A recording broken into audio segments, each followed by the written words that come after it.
A lot of women's first experience with domestic violence is through their brothers. And I'm only talking to sisters when I bring up this discussion because a lot of us have experienced domestic violence within our families and homes, fighting with siblings and thinking that that was normal, but it wasn't, because it was our brothers essentially trying to assert their so-called dominance over us while our mothers watched behind closed doors saying that they're kids being kids. And the only reason why I bring up this topic is because there was a video that triggered the hell out of me, and I am going to tag her here because I think that she needs the actual awareness and people to donate and help her because she needs that.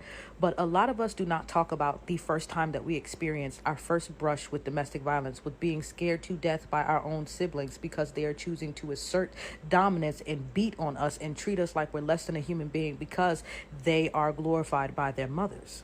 We never brought this topic up, and how it is that we all try to bring up this discussion with leave him or leave it out of it.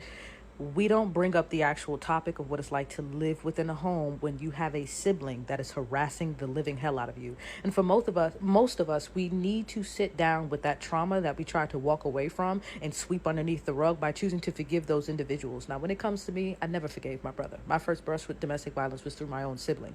And he slapped me in the middle of the street. He also choked me when we were kids. And then finally, the last and third final strike was when we were at my cousin's funeral. And I decided to officially stand tall, stand my ground, looked that man dead in his face and begged him to raise his hand to strike me because that'll be the final day that he ever even breathed free air.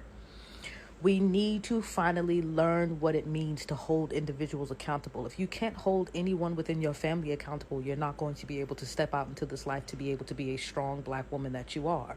If you choose to surround yourselves with these individuals, with forgiving them time and time again, and they show you an example as to why you need not to forgive them and they need not to be in your life, you're going to hurt yourself. For those of you that are living within the homes of these families, breathe, honey. I'm going to need you to breathe because unfortunately, you're going to have to live through it until you're able to get to where you have to go. But one thing above all else, when you leave that home, you must walk out of that door like everyone and everything has died and burned. You cannot turn back. You must know every single day that you wake up and you step outside that door, there is no one coming to save you. There is no one who is going to help you. There is no one there. It's just you. Do it for you. I cannot express this enough, my love. Do it for you. Hunker in, breathe deep, and literally focus on the mission.